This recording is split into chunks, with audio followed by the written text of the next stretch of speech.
Menteri Keuangan Purbayayudi Sadewa memastikan tarif cukai hasil tembakau atau CHT tidak akan mengalami kenaikan pada tahun 2026.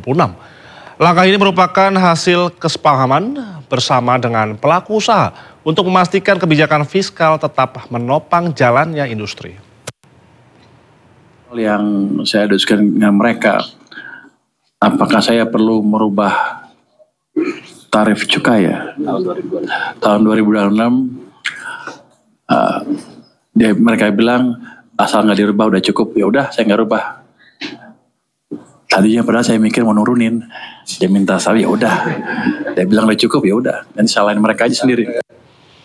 Ya pemirsa, sebelumnya Menteri Keuangan Purbayayudi Sadewa tegaskan komitmennya mengejar para pengemplang pajak dengan total kewajiban mencapai 60 triliun rupiah. Purbaya menyatakan dana akan dipaksa masuk ke kas negara dalam waktu 1 minggu. Purbaya memastikan tunggakan tersebut akan masuk pada tahun 2025 ini, bukan 2026. Selain itu, Purbaya menekankan pemerintah tidak akan lagi mengganggu wajib pajak yang sudah taat. Untuk memperkuat pengawasan, Purbaya berencana membuka kanal khusus pengaduan bagi masyarakat yang mengalami masalah terkait pungutan pajak.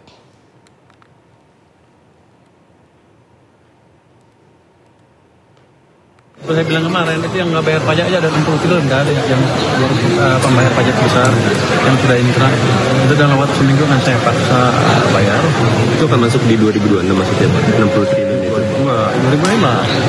Itu yang udah inkrah, udah utang pajak. Nanti 26 kita sisir lagi.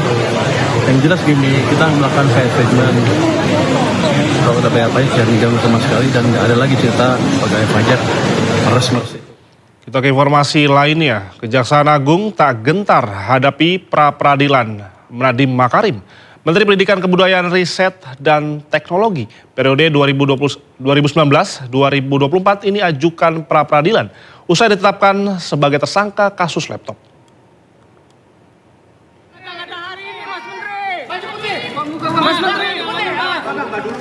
Usai ditetapkan tersangka korupsi laptop, mantan Mendikbudristek Nadiem ajukan pra-peradilan.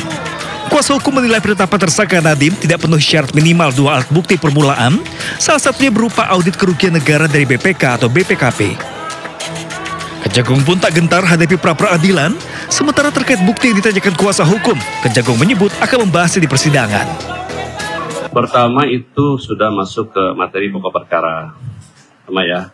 Yang jelas itu nanti dalam persidangan yang masuk materi pokok perkara. Kalau pra peradilan itu hanya konsepnya kan hanya sah tidak sah penyitaan, penangkapan, penggeledahan, dan diperluas penetapan tersangka, itu aja. Selain kasus korupsi laptop, saat ini Kejaksaan Agung menangani sejumlah kasus lainnya. Langkah Kejagung yang menindak tanpa pandang bulu pun mendapat apresiasi Mendagri. Sekarang kan trennya juga Kejaksaan dengan baik ya. Nah, kita harapkan akan lebih baik sehingga menciptakan tim kompetitif di antara anggota yang puluhan ribu, itu akan berpengaruh sekali. Sehingga kinerja Kejaksaan insya Allah akan lebih baik lagi. Jadi saya menyampaikan apresiasi yang tinggi dan ini harusnya terus dilakukan. Jadi ada reward dan ada punishment juga gitu. Nadiem Makarim sendiri ditetapkan sebagai tersangka oleh Kejaksaan Agung pada 4 September 2025. Ia pun langsung ditahan selama 20 hari sejak ditetapkan di Rutan Salemba, Cabang Kejaksaan Negeri Jakarta Selatan. Akibat korupsi ini, negara merugi lebih dari 9 triliun rupiah. Tim Liputan iNews melaporkan. KPK meminta masyarakat bersabar menanti pengumuman tersangka kasus dugaan korupsi distribusi haji periode 2023-2024. Selain Dirjen Penyelenggaraan Haji, penyidik juga memeriksa pihak swasta dan ustadz ternama. Komisi Pemberantasan Korupsi memeriksa Hilman Latif selaku Direktur Jenderal Penyelenggaraan Haji dan Umroh selama 11 jam terkait regulasi proses haji dalam kasus korupsi kuota haji tambahan tahun 2024. Ia mengaku telah menjelaskan seluruh proses haji mulai dari tahapan hingga keberangkatan dan membantah kedatangannya ke KPK untuk mengembalikan sejumlah uang. KPK juga menyebut pendakwah Ustadz Khalid Basalamah telah membocorkan materi penyidikan kasus dugaan korupsi kuota haji ke publik. Ustadz Khalid menjelaskan dalam sebuah podcast terkait duduk perkara pengembalian uang ke KPK. Komisi Pemberantasan Korupsi segera mengumumkan tersangka atas perkara dugaan korupsi kuota haji di Kementerian Agama tahun 2023-2024. Sebelumnya KPK mengungkap adanya pucuk pimpinan di Kementerian Agama yang menerima uang terkait jual beli kuota haji. Penyidik itu bekerja atas dugaan awal gitu. Dugaan awal seperti ini kemudian ditanyakan, dikonfirmasi kepada para saksi, didukung dengan bukti-bukti gitu untuk membuktikan bahwa dugaan ini benar atau salah gitu ya, seperti itu. Jadi kita akan melihat bahwa ada pertemuan-pertemuan itu apa yang dibicarakan gitu. Karena dugaannya pasti bertemu ada pembicaraan. Masa bertemu diam-diam saja gitu. Kalau bertemu ada pembicaraan, pembicaraannya apa?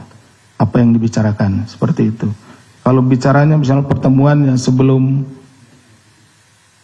terbitnya SK, kita pasti tanyakan, apakah membicarakan tentang SK tersebut akan diterbitkan? Nah, apa yang dibicarakan? Nah, seperti itu. Ininya. Kalau setelah terbitnya, berarti kita larinya ke masalah aliran uangnya. Gitu. Setelah terbit nih, gitu kan. Apakah pembicaraan itu terkait dengan masalah uang dan lain-lain, seperti itu. Jadi kita bekerja atas dugaan-dugaan awal, kemudian dugaan awal itu kita tanyakan dan kita perkuat dengan bukti-bukti, seperti itu. Kasus dugaan korupsi haji berawal dari laporan gerakan aktivis mahasiswa UBK Bersatu atau GAMBU pada 31 Juli 2024. Mereka melaporkan indikasi adanya pengalihan kuota haji reguler ke haji khusus. Berdasarkan perhitungan sementara, kerugian negara akibat kasus ini mencapai lebih dari 1 triliun rupiah. Tim Liputan Anyus melaporkan.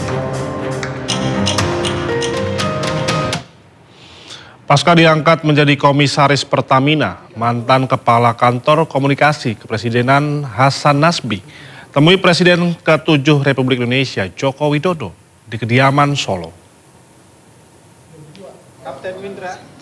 Hasan Nasbi jelaskan pertemuannya dengan Jokowi berlangsung selama kurang lebih 2 jam. Hasan mengaku mendapat pesan dari Jokowi di jabatan barunya sebagai komisaris Pertamina. Pesannya untuk menjaga Pertamina lebih punya integritas. Sekarang setelah sudah tidak lagi di pemerintahan, pas banget ada acara di sini. Jadi saya mampir ke sini untuk silaturahmi sama beliau. Ada saran khusus untuk kinerja Pak Hasan sekarang? Nah, sekarang kan ya beliau pesan untuk berbuat yang terbaik lah di posisi yang sekarang untuk menjaga perusahaan negara ini ya, Pertamina, supaya bisa lebih baik lagi, bisa lebih punya integritas lagi, bisa menghasilkan manfaat sebesar-besarnya buat